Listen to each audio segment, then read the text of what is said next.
I had just got out of college and took a job as an actuary at an insurance company. It's a job that requires little interaction with other people. I originally picked it because I used to think I liked to be alone. But damn it, not anymore. The job far away from my family and I didn't have any friends in the area. I didn't think it would be a problem, but after 6 months it became unbearable. Another thing that bothered me was my lack of a romantic life. I had always put off looking for a girlfriend. I'll do it later, I thought, even though I was 23 and still never had a girlfriend. I was beginning to crave some romantic attention, so I decided to download Tinder. I had heard about it a lot on YouTube and Instagram. A simple premise for a dating app. Swipe right on the ones you like, swipe left on the ones you don't. If one of the people you swiped right on did the same for you, you could chat. It seemed harmless enough, and maybe I could find a girlfriend. I downloaded it, put my best pictures, and wrote a bio. I won't lie, I spent a lot of time on that app in the coming weeks. I was swiping whenever I could. Some accounts had Instagram or Snapchat handles. I attempted to message the girls I saw on their accounts, but I never got an answer. I must have messaged 30 different girls' accounts, but nothing. I never got any matches or likes either. I looked up tips on how to get more matches online. I applied them all, but I still got no results. To put it lightly, my confidence was destroyed. Was I ugly? So ugly that no girl swiped right? Maybe I was too picky. No, these didn't sound right. I don't think I'm ugly, especially not in my meticulously chosen pictures. And I certainly wasn't too picky. I always gave girls the benefit of the doubt, even if I didn't like their smile or they seemed to be not my type.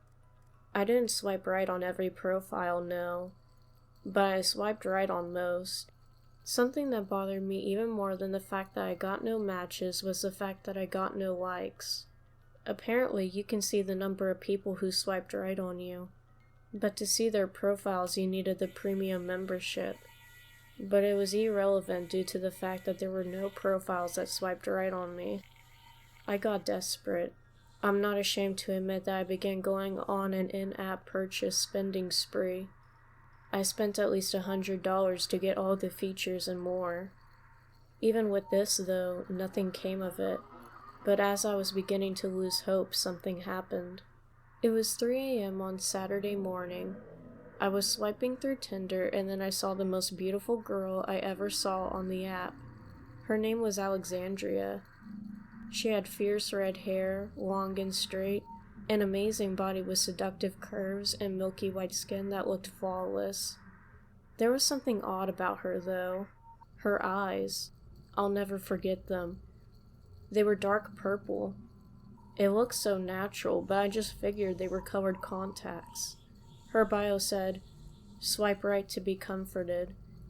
I swiped right and my heart began to beat rapidly once I saw, for the first time ever, that I got a match. And with the beautiful girl I just swiped on. I fumbled to send a message. "Hey, I'm Sam. I'm really happy to meet you. You're my first match." The reply was immediate. "Hello, Sam. I'm Alexandria. I'm happy to meet you too." I couldn't believe this was happening.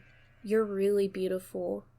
"Thanks, Sam. I think you're very handsome. Do you like my eyes?" "Oh yeah, do you wear those contacts all the time?" "That is my natural eye color." I didn't believe her, but she was serious. She told me it was exceedingly rare, but that some people had the odd coloration. Less than 1% of children are born with purple eyes, she told me. I didn't know if I should believe her or not, but I disregarded it and moved on. It turns out Alexandria was just my type. Funny, honest, smart, and adventurous. We chatted for 4 hours straight before I fell asleep. When I woke up, we decided to meet up the next day at a local park in my area. I half expected her to be a catfish, or an old man in a dress and a wig or something crazy like that. But no, She was there, and she was even more beautiful in real life. We walked around and had a great conversation, and for the first time in my life, I kissed a girl on the lips. It was the happiest day of my life. I knew I had to be with her. I needed her. We began dating. My family was so impressed by her when I took her over for the holidays. They were blown away by her beauty and her charm. It seemed like wherever Alexandria went, she put smiles on everyone's faces. My dad patted me on the back and told me that I had found a keeper. I didn't value my family's input too much, but this just seemed to cement in my head how perfect Alexandria was for me. I always wanted to meet Alexandria's family too, but she always told me that I would sometime in the future. I couldn't find out anything about her family. She had no siblings, and she never talked about her parents. I wanted to know, but I didn't want to upset her, so I never pried. About 4 months after we had met, Alexandria moved in with me, and everything was perfect for a few months, but then my lungs began to feel heavy and breathing became a lot more difficult. I would cough up blood every now and again too. I told Alexandria, and she didn't look worried or upset when I told her. I thought it was weird, but I could have sworn she had a look of something akin to disappointment. I went to the doctor. He did blood tests, MRIs, EKGs, X-rays, but nothing seemed wrong except one thing. My lungs were a lot weaker than they should be for someone my age with no history of lung problems.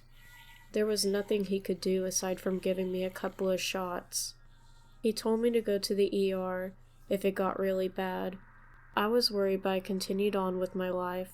My lungs were a nuisance. I couldn't run or go on long walks like I used to, but I began to get adjusted to my new condition.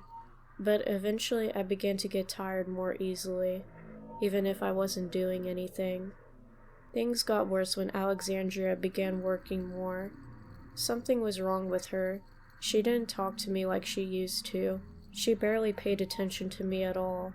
She would work late. I normally would be asleep when she got home, but one night, I couldn't sleep and I heard her come home. She went into the kitchen, and it sounded like there was someone else in there with her. I turned over in my bed to try to hear better. He didn't last as long as I expected. I heard her whisper, and then a deep voice responded, "Yes, I ventured to say he has only a few days left. What will I do once he dies? Patience, child. We will find another life form for you to feed off of soon enough. Is Claire working on finding the replacement? Yes, we have a few lined up. Okay, good." They kept whispering, but I didn't bother to listen. I fell asleep. I was too weak to think about it. But the next day, I remembered the interaction Alexandria had the previous night. I thought maybe it was a dream, but I knew it wasn't. I knew my time was coming. I'm typing this before I die. I don't know what Alexandria is, but I wish we never met. All I can say is, if you see a girl with purple eyes on Tinder, don't swipe right.